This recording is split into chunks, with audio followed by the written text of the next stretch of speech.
It's Monday night, 8 o'clock.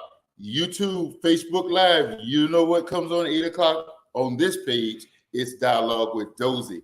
The dialogue coming back at you. Had a few issues last week. Weren't able to be with you, but we're coming at you. We got Coach with us tonight, and he has some heat. He always brings the heat. And we got an action-packed hour. Coach has agreed to be with us tonight. We got to work out some stuff in his contract to keep him on the whole hour. We're going to make that happen. Dialogue with Dozie.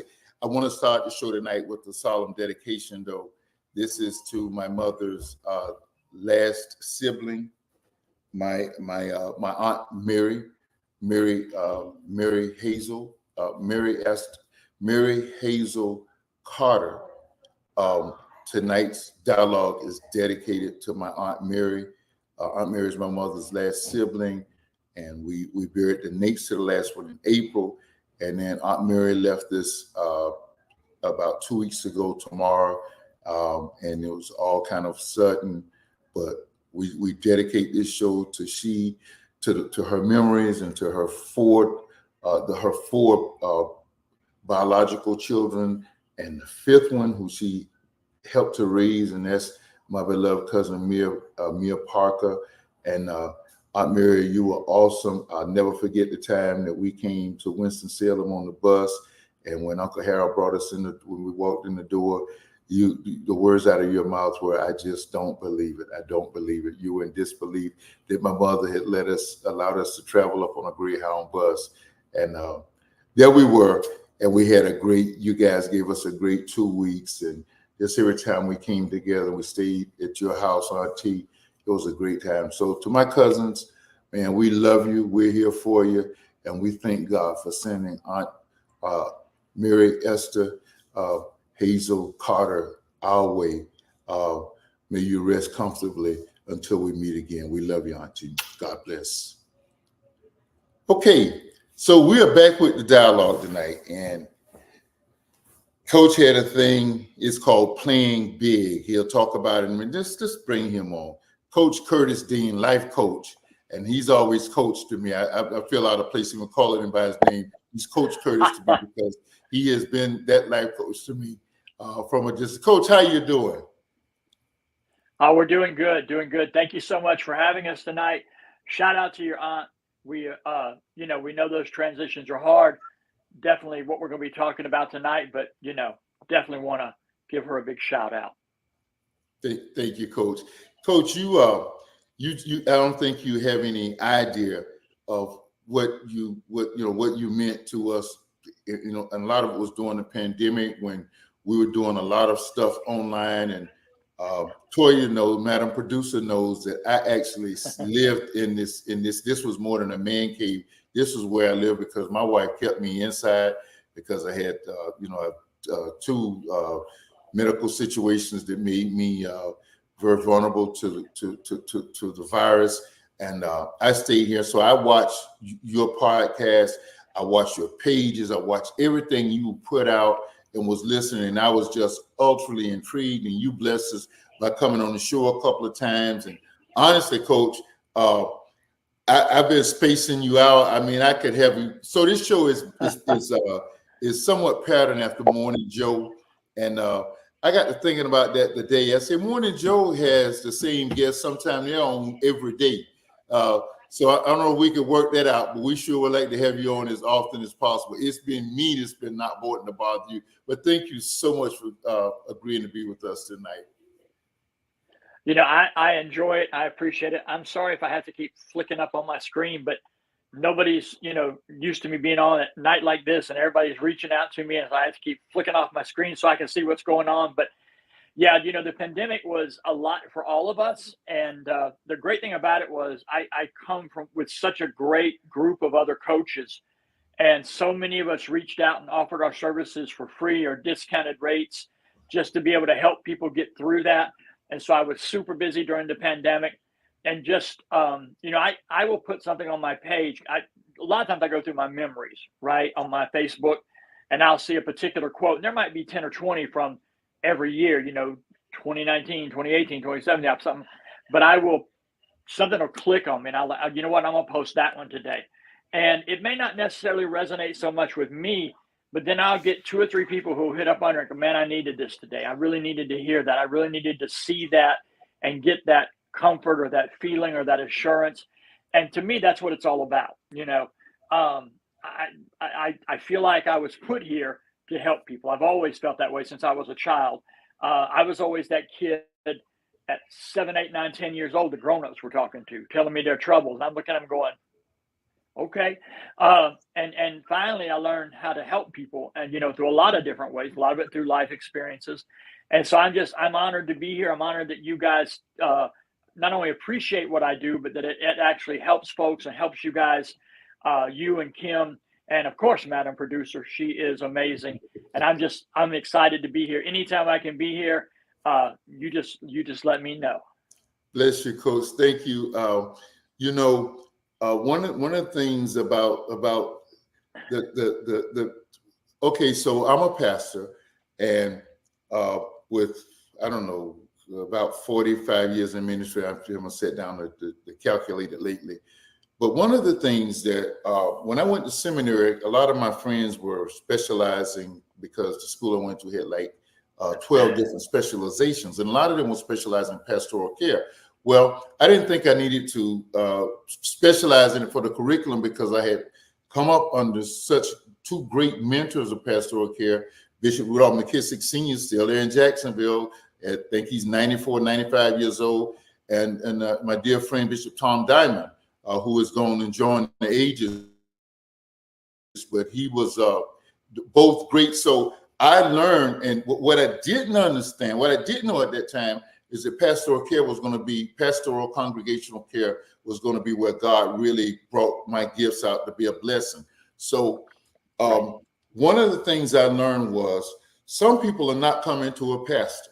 Some people are not quote unquote religious or spiritual, and they're not going to come to a pastor. So what I learned over these years is that wherever there are good, concrete, positive resources, let's direct people to those. And certainly you would be one of the ones that you and Shalonda and others that I would direct people to, because your stuff, when I say you bring the heat, you bring the heat. It's not just a life talk. You prepared yourself and you really bring sound advice. I watch you, daily on Facebook and stuff, and you just give good stuff out and good, I guess secularly they would say you give great vibes. Well, if that's what it is, that's what you're doing. So I'm just grateful for what you do. How has what you do been since the pandemic?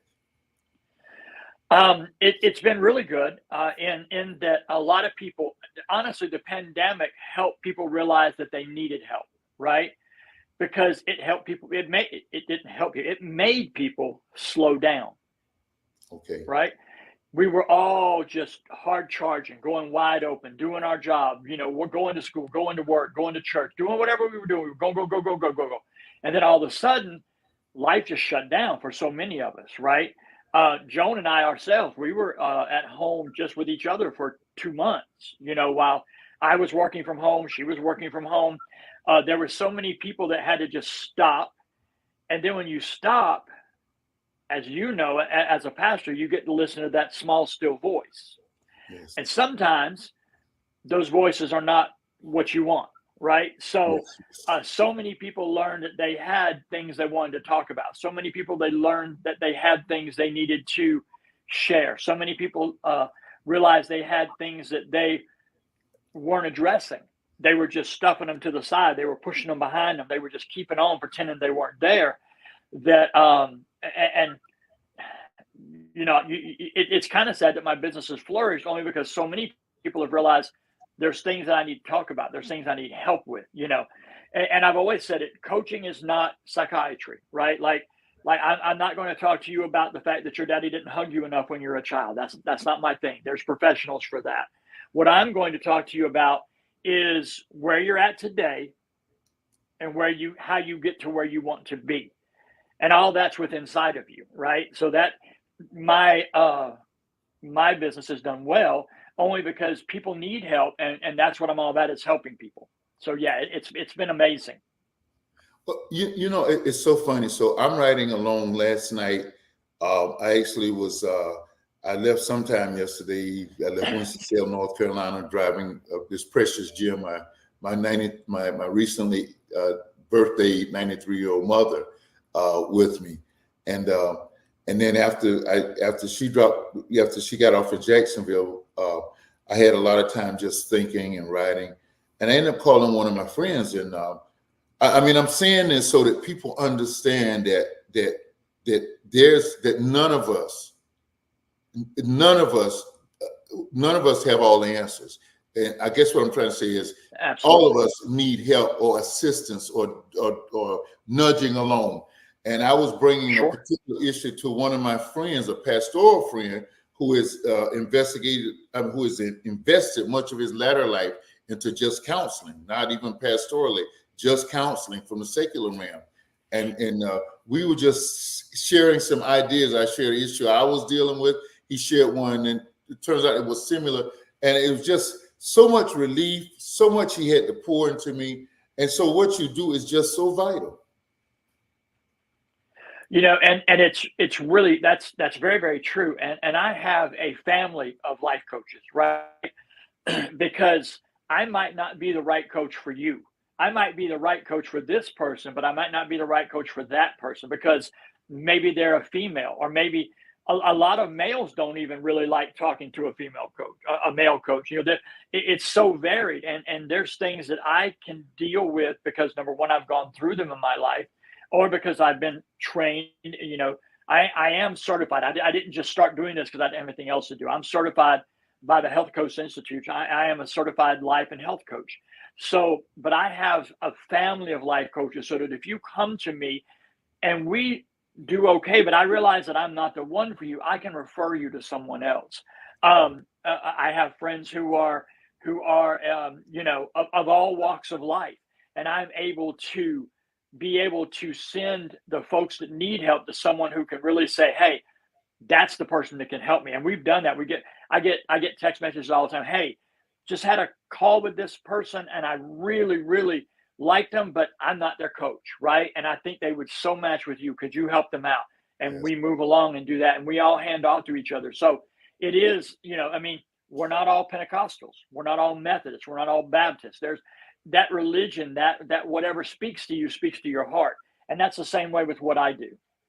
Now that just goes to what you said. It's about helping the person. It's not about Absolutely packing a dollar or packing a recognition or the fame or, you know, a statistic or anything like that. It's about helping the person. I just really appreciate that.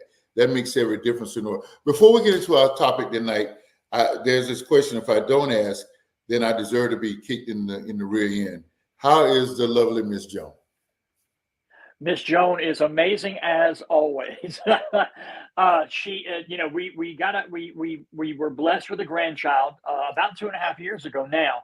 And for those of you who follow my Facebook page, it's basically Brinley's Facebook page now, or as I call her, Bug.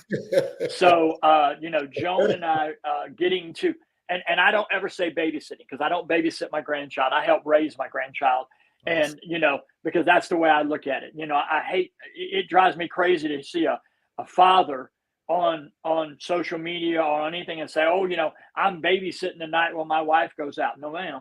You are raising your child. That's what you're doing. And it does take a village. It takes a community. So Joan and I have spent a lot of time with this child, and we've learned a lot since how we raised our children, right? We've learned so much, and trying to put that and help that with Brinley. And, you know, Joan, she's doing her art and she's doing her crafts, and she the woman drives me crazy. I'm not gonna lie to you. She'll bring something into the house and I'm like, oh my goodness, what is that? And she's like, oh, I'm gonna do this, and I'm gonna paint this and cut this and so on. I'm just like, whew. And then a week later, 2 weeks later, she brings this thing to me and it's just amazing. And I'm like, is that what you were talking about? She's like, yeah, that's what it was gonna be. I don't know how she does what she does. I don't, but she is amazing. She's doing great. We're both on a health journey. She's in the last year, she's probably lost over 50 pounds, 60 pounds, because she wanted to, had nothing to do with me. And she's just flourishing. So, you know, we are blessed beyond measure. Well, anybody who looks at the page, like you said, it's his grandchild's page now. She's kind of hijacked his grandparents' page. But I think one of the things, and you know, we'll probably pat each other on the back throughout the show. But the thing that really that I have gravitated to you since meeting you through Kim is you and Joan both. You know, your inspiration is genuine because you guys bring so much energy to the table. I mean, and that is amazing. Energy begets energy, and I'm so on the go. I'm in the day, out tomorrow, been back in another 2 weeks. So energy is what keeps us afloat. And can you just speak the benefit of the energy in our journeys? Well, you know, it's amazing because we've been together now. We just celebrated our 27th anniversary. We've been together 28 years. We've known each other 31 years now, I think. So we get to play off of each other. Sometimes I get discouraged because I'm the guy who never gets to be down, right? Because when you are a leader, when you're the coach, when you're that guy, when you wake up having a bad day or you're having feelings or you're inside yourself, there's no one to pump you up, right? Well, for me, luckily I have Joan because she can pick up on it right away and say, hey, you know, I literally over morning calls, hey, what's the matter? Nothing. Well, there's something the matter. You haven't said that much this morning.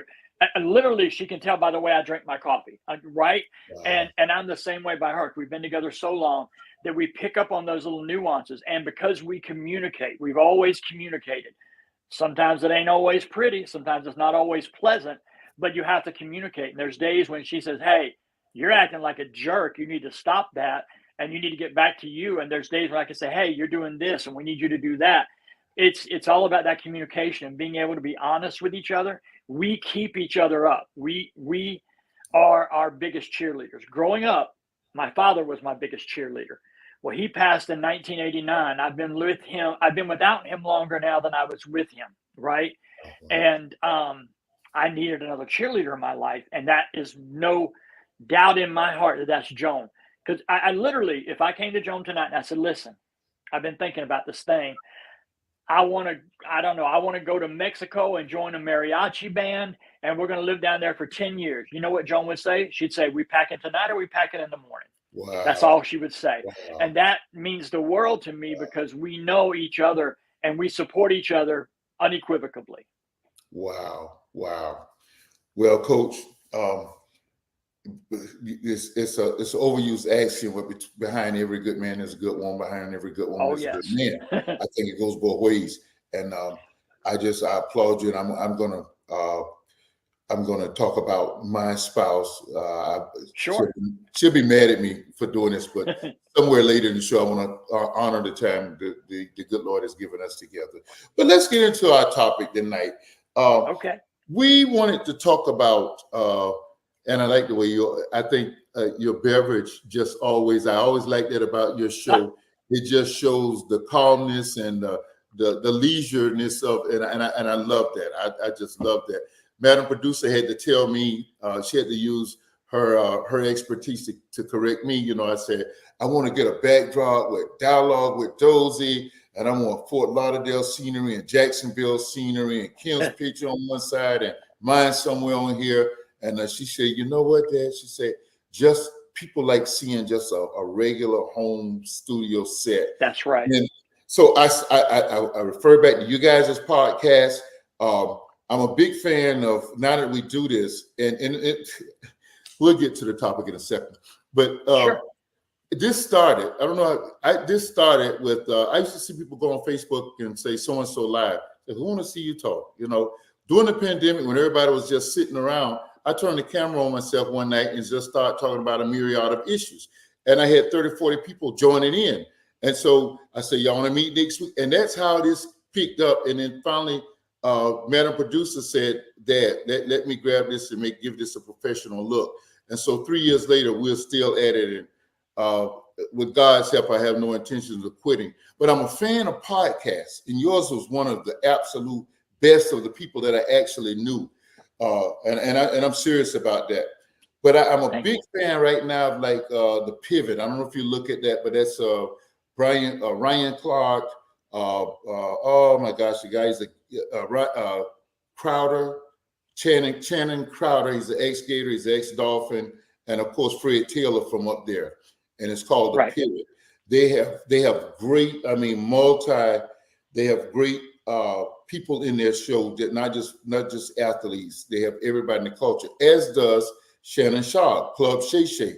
He has a great podcast. I just love, and what Toya said was so right. When you got that comfortable home-looking setting, and not only did you have the setting, but I mean just the props, just the comfort level, I think it's very engaging and treatable to people to want to hop on and see what's going on. So, mad props to you, Coach, and what you do, what you do, and what you've done. Well, people want to feel comfortable with what they're watching and what they're doing. They want to feel welcome. They want to feel at home.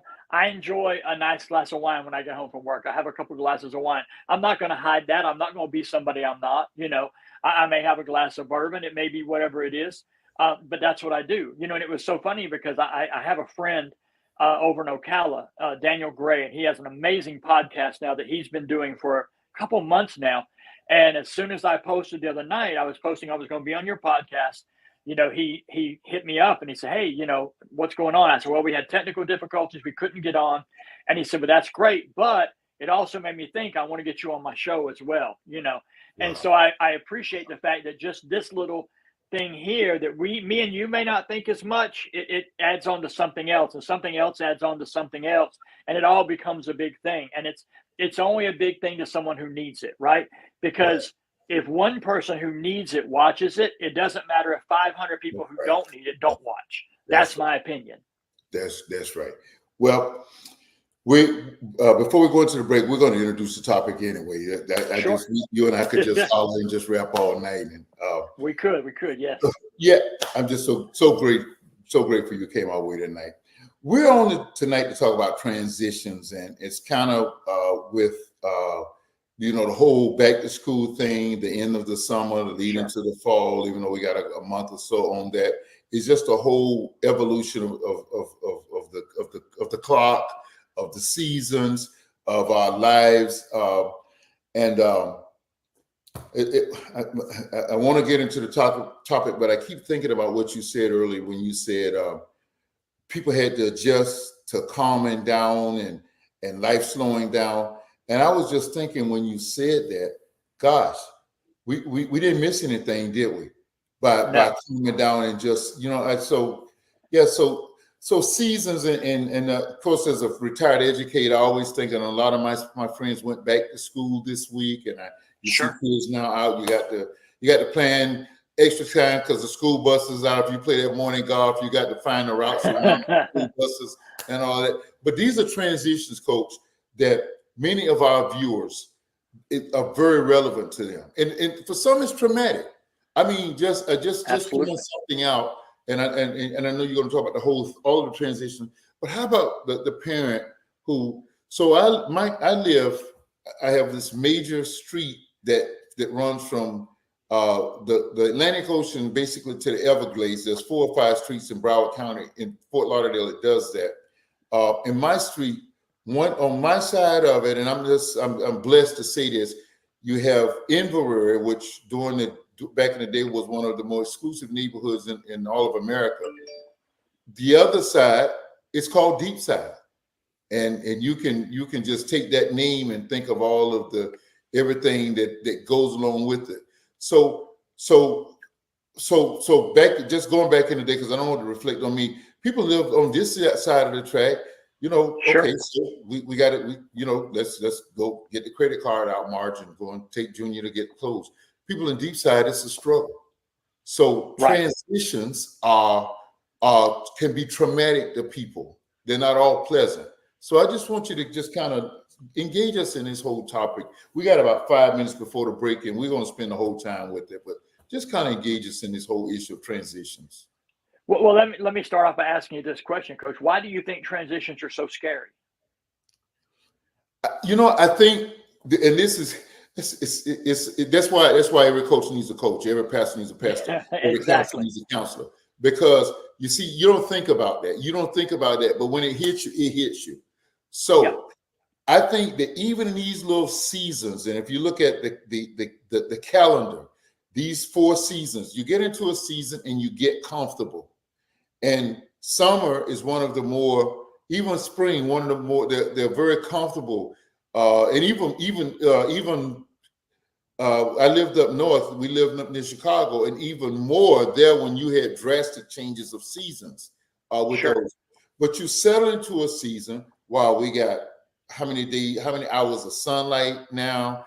You got all Yep. of the leisure activities. You can walk. You can do all of this stuff. But dang, in a few, 8 weeks, 9 weeks, it's gonna change. I can't do this. Absolutely. It's like depressive because it's dark at 5 o'clock. So I think those are the kinds of things that makes transitions traumatic for some people.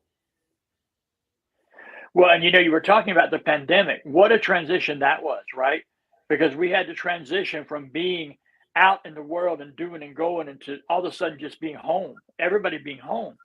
I have a couple friends. Joan and I have worked together for years in different industries. We always work side by side. And I had a couple friends, and they said, that we could never do that. If we had to work together for 15 minutes, we'd either be killing each other or filing for divorce, one or the other. And but now these people are suddenly living at home together, right? Day in and day out, every hour of the day. That was a huge transition. But then you go a couple months, for some, 6 months, maybe a year, and now you have to transition again back out into the world. Suddenly now you've kind of gotten cocooned. You're comfortable. You're in your little shell, and now it's like, okay, enough of that. Back out. Go. So that was another transition. So in the last few years, we've went through a huge multi-dimensional transition. People who were told for years, oh, you can never work at home. Like, no, go ahead and work at home. Working at home's the thing to do now. To suddenly, you know what? We're over that. Now you got to come back to work. But I was really enjoying working at home. Yeah, but that's over. So hate it for you. Let's go back to work. What a huge transition that was, right? Wow. Just talk to somebody today who's same thing. Yeah, it's transition. It's scary because it's a feeling of stress or worry. Whether it's going to a new school, that elementary kid going to middle school, that middle school kid going to high school, that high school kid suddenly going to college. Yes. That mom and mom and dad who saw their kid off to preschool. Now they're seeing their kid off to junior high, but now they're driving their child maybe cross country, dropping them off somewhere and leaving them, to get their education, to further their life. And part of you is beaming. Part of you is so proud. Part of you is so happy for your child. And the other part of you is agonizingly terrified to leave your child somewhere where you don't know. And what is that child feeling? Those transition can be scary. And as we go on after the break, we'll talk about a little way to get past that. But the biggest thing is transition is nothing but a way to get you unstuck. Okay. Oh, wow. Okay. Well, listen, I definitely want to talk about that transition. And the thing that's going to make that so cool is that Madam Producer is going to be the star of that show. So let's go with let's do this break and get back into this. Okay. The coach Awesome. already bringing the heat. We just introduced the topic.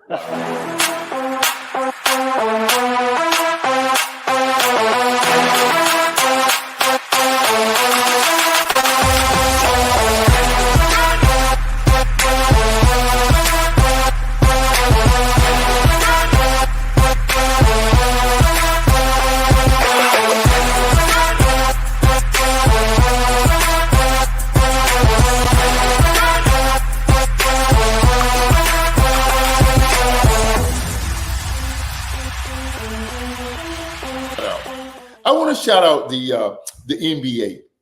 The NBA continues to be one of the most progressive-minded professional sports leagues.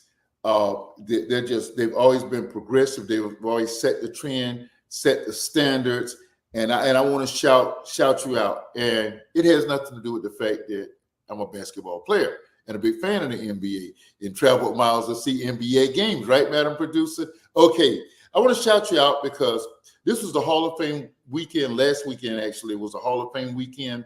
And what did you do? You enshrined the 1976 Women's Olympic basketball team that was the first of its kind that won the gold medal for America. And they went into the Naismith Basketball Hall of Fame as one group. And just listening to them, listen, if you didn't get a chance, go back and YouTube the video of the lady who spoke on behalf of all of the ladies. It was absolutely awesome. It would cause like your skin to crawl, because it was just that spine tingling that moment. You guys have brought, so then you're the guys who innovated with the WNBA. Our ladies were having to go overseas to play professional basketball once they graduated, having a stellar basketball career in college. They had to go overseas or play in a minor league. You guys elevated them to the big stage. Now, here's what I want to do. Since the WNBA was one of the first corporate leagues to bring in corporations into where they have their logos, let's let some of these corporations pour more money into their salaries, that they're somewhat commensurate with what men make.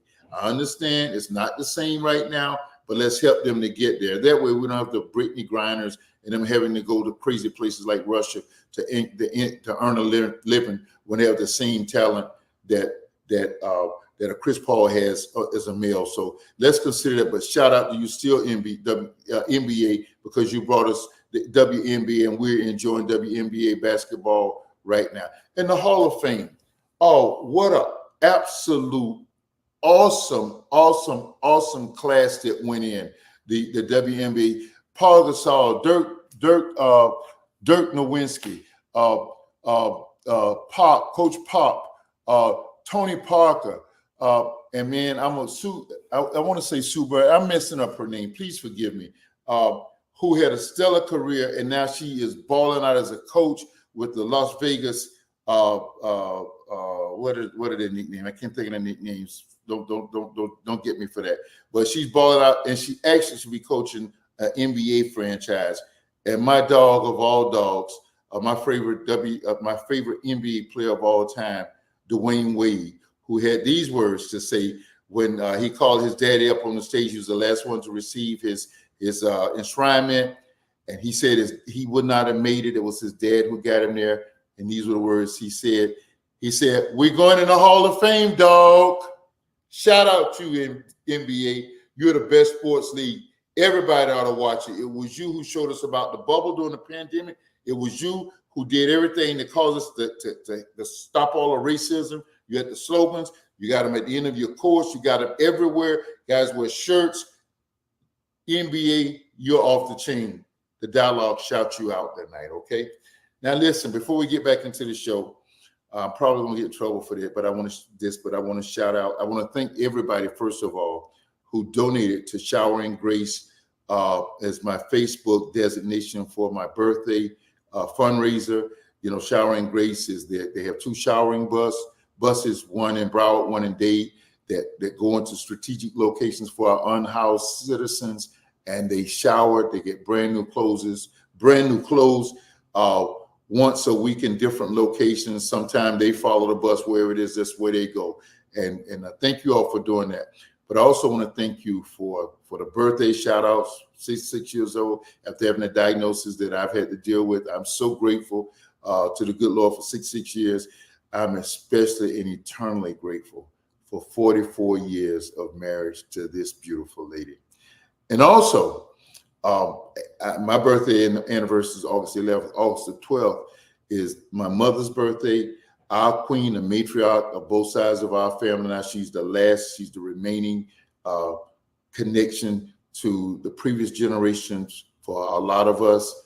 She turned 93 on Saturday, August the 12th. And shout you out, moms. God bless you. Back to the show. Coach, let's pick back up on those transitions. I know you've been dying to talk about the transition. And it's so awesome, the stuff that you're bringing on that. For some reason, Wendy and I were just kind of reminiscing a few weeks ago about our kids going off to school. And, you know, the eternal macho man, you know, you're not going to see me crying and that kind of stuff. Man, when our first one went off, Madam Producer Toya, and it's probably because it was such a great distance. We were in outside of Chicago, And I would take a group of students, group of kids, a whole community down to Tennessee State's homecoming because it was the closest real HBCU. And she and a friend of hers had they had the vision that that's where they wanted to go to college. And then lo and behold, the good Lord moved us down to sunny South Florida. And so that made an even greater distance. She still wanted to go to Tennessee State. I said, you got to earn that out of state scholarship. Guess what she did? She earned it. So she was our first. We dropped off many miles away. We had no friends. We had nobody up there. And when we dropped off, man, that was a heartbreak. I had to turn to Wendy and say, don't start. Do not start that. She was like balling, and the old boy was doing everything he could to hold it together because that's my baby. That's our firstborn. And that was tough leaving my daughter up there.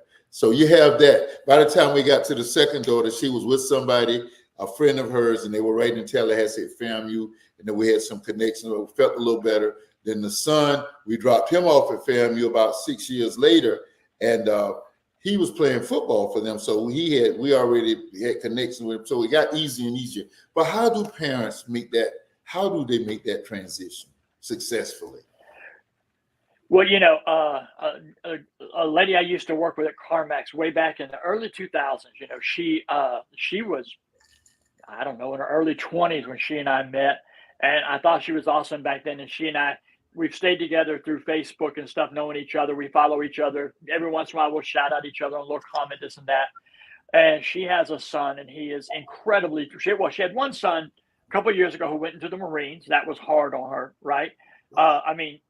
Pick something that's as hard as it can be and go into the Marines, And then she's got a son now, and he's extremely talented, extremely gifted in the arts. He's an actor, just does amazing things. And he's going to, I believe it's Jacksonville University that is in Alabama, or Jacksonville State University. I'm not exactly sure. And she was talking about having to take him up and drop him off and just all those feelings and all. I said, but you know what? And when he's walking away from you, what I want you to think about is what you've accomplished and what he's accomplished, not what you're losing, not what's going away from you, but man, what's ahead? You have to be so proud that he has grown up to be such an incredible young man. Wow. So super talented. I love the kid because he's like me. He dresses funky, right? Like she showed a picture of him. I think it was like 9th or 10th grade school. He's got on these shorts, this wild shirt. He's got on different socks, crazy. I mean, I looked at that guy and went, oh man, that's my kind of kid right there, because me, I'm always, I've got 15 different fedoras and all my shirts are out there. We're trying to express ourselves through our clothes. And I love that kid. So just seeing, I told her, I said, listen, think about all you've accomplished as a parent, that you've gotten this human being to the place where he can proudly walk into this college as an actor, as someone who because he had to not just apply, but he had to do auditions to get to this school, right? And in his senior year, he won all these awards and stuff. I said, that's got to make you so proud. Dwell on that pride and not on that loss. You give it a few minutes, have your tears, wipe your face, and then just think about how freaking proud you are that little guy came from you, that you've helped get this human being to where he's at today, to be the incredible man that he is, to be able to go and do those things. And so I think our Madam Producer has a graphic for me that says, instead of why is this happening, you say, what can this teach me? Right? Yeah. Not what is happening to me, but what am I getting from this? What is it teaching me? How am I growing? You can take anything, any transition, and turn it into a learning experience. You can grovel in it, and you can be sad, and you can wallow. And don't get me wrong, all those emotions are valid, but you can't live in those, right? So then you turn that around and say, okay, I've had my few minutes. Now I'm going to wipe my tears, and I'm going to say, what am I getting from this? What is this teaching me, right? And that's so much of a mind change that it'll take you into a whole new world, a whole new direction. And I've literally had people tell me who were cancer patients. And one of my great friends, he's a coach, his name is George, who was diagnosed with brain cancer and was almost almost uncurable. And he really decided that, instead of saying, all right, this is it, he decided to say, okay, this isn't it. What can I do? And he changed his whole mindset, and he began to learn and grow through all of that, what you and I would call tragedy, to bring him to be the man he is today. Wow. Wow. Well, I think, Coach, that outlook is powerful, is positive, and is productive. I think for me, once I was, in Christians, we talk not to be proud, but that's just the human side of us. I think taking Madam Producer up to Nashville, I had that feeling, but it was kind of counted about with the apprehensions. Now, what if this happens? What if she needs this? All Sure. that. But I think when we were walking away, I think that was, and certainly we were driving away, and it was sad, man. I'm gonna tell you, it was. Oh, sure. Sad. I wouldn't let my kids see it because I wanted her to be on top of the world, and I didn't want her to have any of that. She couldn't, she had to deal with her mom. But I think all of those things that you were saying, I think those were the things that just jumped in my spirit. Look at what she's done. You put a challenge there for her because this was economically not going to happen for us, and she achieved it. And we knew she had the grades, and school was not an issue for her. She has $1 billion, now. She has a $1 billion personality. We know she. Oh, yes. And we also know if she said somebody was bothering her, she knew that the old boy would be up there in a heartbeat to get that straightened out. So I think it went to, man, look at what this kid has done. We saw it coming up, but she had to actually cross the finish line to get here, and she did it. She did it. Our prayers, our guidance, our leadership, but ultimately it was her. And I think it's so important what you said, that yes, those are human emotions and feelings and their realities, and you're going to feel that. But when you center in on, you've just incubated a kid into the world. You Sure. finished. If you want to if you need to pat yourself on the back, you've done that part. But the main thing is what she did and where she's headed to. Yes. One thing my nanny taught me, and I lost my nanny when I was, I think, 10 or 12 years old. She was a huge influence in my life. My mom's mom, we called her Nanny. One of the things she always said to me was, worry is like a rocking horse. It keeps you going, but it gets you nowhere, right? You ride that rock. Worry is like a rocking horse. It just keeps you going, but it gets you nowhere. And I took that to heart. And every time I get in those places where I'm worried to death about a bill, I'm worried to death about this, a job promotion, or doing this or doing that, I remember that, I'm on this rocking horse and I'm rocking, but this ain't doing me a bit of good, right? I'm just rocking back and forth for absolutely no reason. So I realized that at some point you got to stop that horse and get off and figure out what you're going to do. We old folks used to call it fish or cut bait. You got to fish or cut bait. You got to do something. There's a few things that I want to share with everybody. Kind of 4 things about these emotions. And I said a minute ago, transition is nothing but getting unstuck, right? Because when you're in one solid place, one single place, you've either got to go forward or backwards. You've got to go left, you've got to go right. Because if not, you're just stuck. And most of us aren't happy where we're at. That's why we're thinking of a transition. And sometimes it's thrust upon us, taking a child somewhere, the death of a spouse, the death of a loved one. We've had so many people that become homeless in the last few years because of all this stuff that's going on. And people raising rents and raising mortgages and stuff where you can't hardly live. So you have to identify that emotion, right? Wow. Is your emotion fear? Is your emotion sadness? Now here's a big one. This one you got to latch on to, because this is the hardest one. Is your emotion shame? So let me tell you a little story real quick. 2014, Joan and I had a little shop in Ocala, Florida. We had a cupcake shop. We had started it with a business partner. Things were going great. Things were going amazing. We were knocking it dead. We were killing it. And we woke up one morning and our business partner had taken everything, cleaned us out.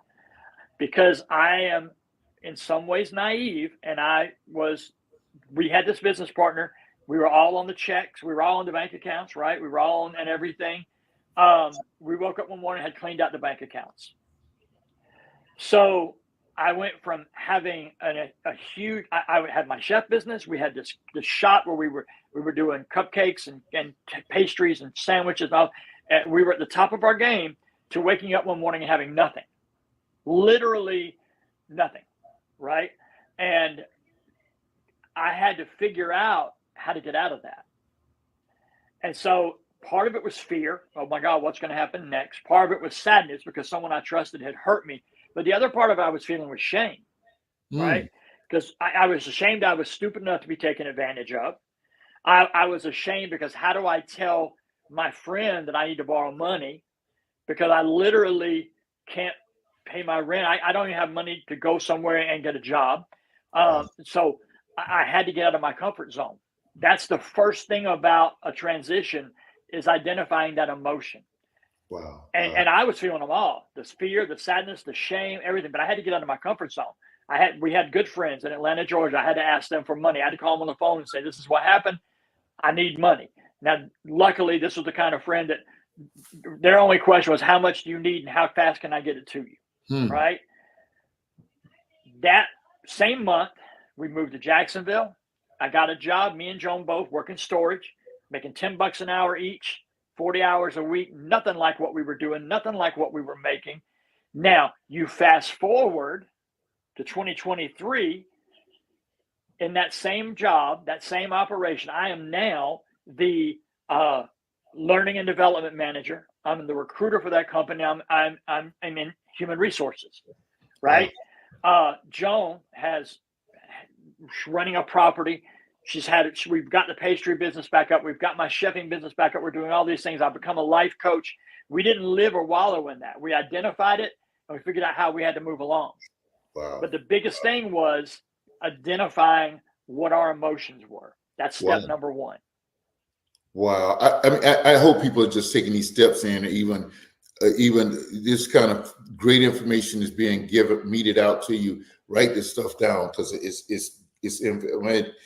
this clock always gets to me. Coach, so we've talked about the kids going back to school. You got kids going back to school locally. But I was when I was in a doctoral program for a big period of time, and one of the most fascinating courses I took was ministering to families over the life cycle. And you heard me do the dedication of the show to my Aunt Mary. We lost my mother's her last two siblings, which were the younger. My mom's the oldest out of 8. There were 8 of them, and now the last 2 are gone. It's just she. That's a transition. Those are big Absolutely. But every transition in the life cycle, we transition from having 3 kids to empty nesting. You transition from you're at the zenith of your career, and then you start going downside, transition towards retirement. Retirement's a transition. Sure. We're going to do a major show on retirement. We may ask you to come in and talk to our guests over in September about retirement.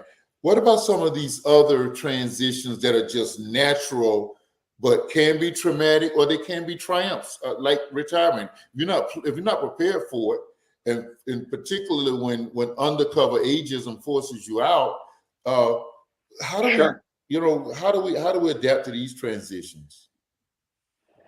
Well, and you probably heard me say this 1,000 times on every coach show I'm on with you. The biggest thing to me is communication, especially with the person you share a house or a bed with, right? You have to have that communication. You have to be able to look at your significant other and be vulnerable. I don't know if any of you guys follow Brené Brown. Brené Brown is an amazing coach. She's way more than a coach. She's an author. She's a world speaker. She's absolutely amazing. But one of the things she talks about is being vulnerable. Now, as I know, Dozel, that being men in the years that we grew up, we didn't cry, right? We didn't show emotion. We weren't allowed to do those things. Right. You had to be the strong one. You had to be that. Now, we need to stand up for one another. We need to comfort one another. One of the and we can talk about this on a whole nother show because it would take a whole hour. One of the most challenge, one of the biggest transitions I went through was when Joan had an absolute nervous breakdown. She literally couldn't function, and we had to have her committed. And I don't speak about this out of school. She spoke about it many times. We spoke about it on my podcast. We had to have her committed because of her mental health, because of things she endured in her childhood. But the one thing about it was we had talked about this for years. I didn't understand the gravity of how bad it was. I knew it was bad, but I didn't understand the gravity. But then when it did happen, when it all came to a boil, to a head, I was able to help her through that because I understood what was going on, right? And those were amazingly challenging times. When we first got together, I had just lost my father. A few years later, Joan grew up in New York, and we went through 9/11, where she had many family and friends that were in New York at that time. Her mother passed away first, right? And this was early on in our marriage, first few years, her mother passed away. And just a year later, her father passed away. And literally within 24 hours of that, her brother-in-law passed away. Wow. It was just one thing after another. We actually went through a transition period where a 2-year-old child who was our niece, our great niece, was murdered by a horrible human being. And the only way we got through all of these things in our life was communicating. We were there for each other. So when you go through the loss of a spouse, right, you have to be able to communicate with the other person, whether it's being sad, whether it's, just being lost. Okay. Even my mom's been gone since 2017, and there are still times when something will happen. I'll be like, oh my God, I can't. But I think, my first thought is I want to call that and share that with my mom. Right. Yeah. So you have to be able to be honest about those feelings. You have to be able to communicate those things to make it okay. Right. Because you're going to be sad. You're going to be angry. Right. I lost my dad in 1989. I told you, he was my biggest cheerleader, my biggest fan, and my best friend. I lost him way too early. And I was angry about that for years because he smoked and he drank and he didn't take care of himself. And not, for lack of a better word, it pissed me off because I feel like it took him away from me. Right. I'm over that now. I've grown, but those were the feelings that I had, and I had to live with those, and I had to figure out how to get past those. Which brings me to my next point. When you get in those transitions, you're going to have to shed some things. You're going to have to get rid of some things. Because if you stay where you're at, doing the same things you've been doing, you're going to get that same result. Okay. Right? You've got to lose some of those old mindsets, and you've got to clear out those parts of your life, because your mom passed, or, you're not going to be able to do that every single day. So you've got to find something else to fill that void. When you retire, if you haven't talked to your spouse about what's retirement going to look like for us, what are we going to do? Suddenly I'm home every day going, really? Is that how you're going to sweep the floor today? It's 10:30.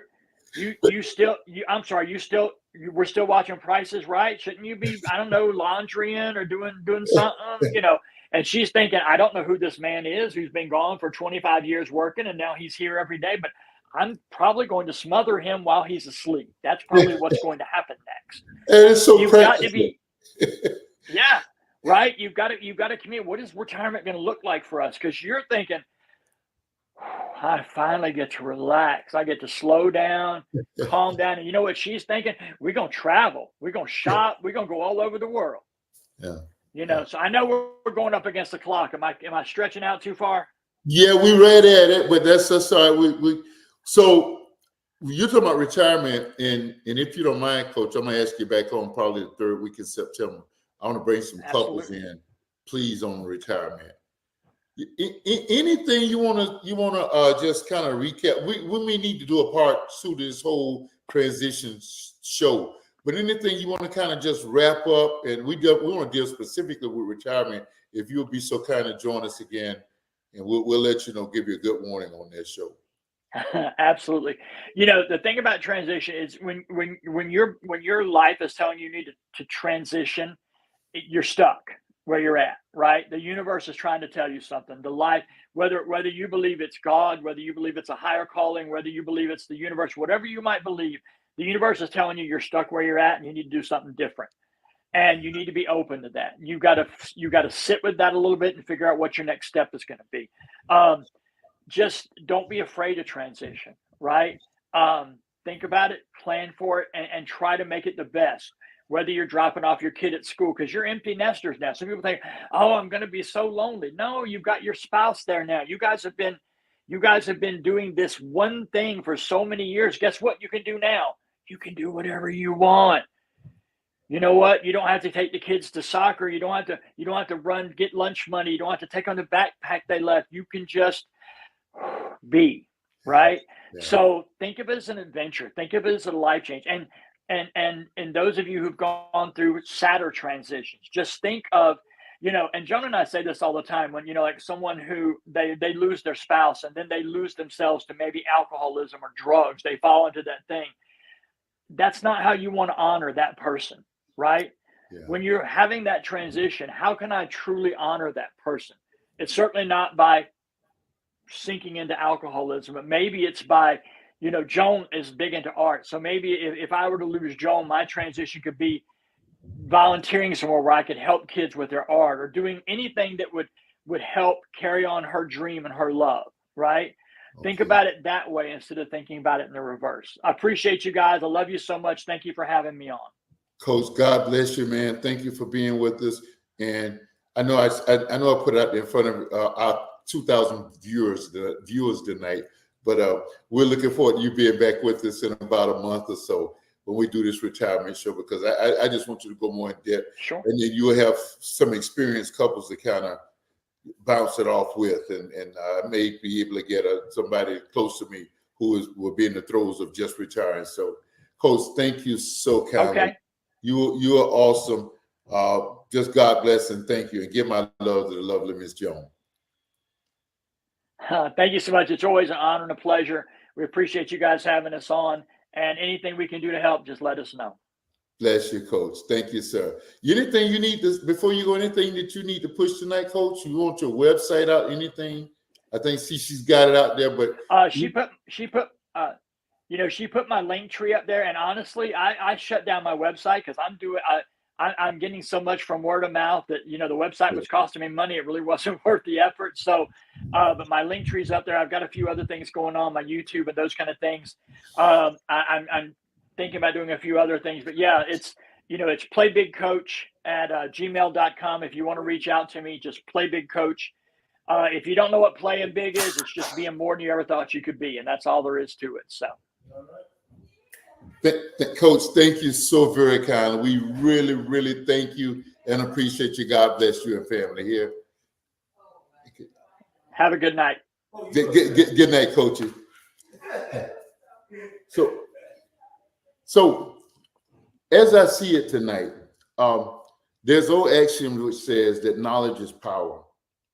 And Coach Curtis Dean continues to fascinate and amaze me on that's why he's called a life coach. It's the issues of life that he's able to coach us and help us to be our better selves at. These are the things that knowledge is power. When he brings about that power, that knowledge, it definitely empowers us. I mean, I can't tell you how much I've learned tonight by what he said, by just grabbing the positive side and the good sides to a transition that otherwise could not be so positive. That's why he's as successful as he is and why he's a blessing in so many lives. Listen, seek help, look for help, obtain help, walk in help. People like Coach Curtis Dean will put here by the grace of God to be a blessing into our lives. That's how I see it. And I want you to see it, that people like him can help make life better. See Coach Dean if there's some things that you want to be pushed to the next level. It's not a shameless plug for him. It's just an endorsement of somebody who does good work. That's how we see it on the dialogue tonight. So this is it. Next week's dialogue, on next Monday night, we got a very special show for you. We did a version of it last year. We're going to do it this year, and this is what we're doing. a group of fellas are going out on a golf trip, and and it's not just about playing golf, it's about man cave, and it's about how to be better men, better fathers, better community leaders, and how to be better entrepreneurs. And we're going to share from that session, from that week. We won't tell you where it is, but where it is, they tell you that what happens just stays there. So we're going to bring that group into you on next week's dialogue. Be ready to join us. Dialogue with Dozie. We love you, man. God bless. See you next week.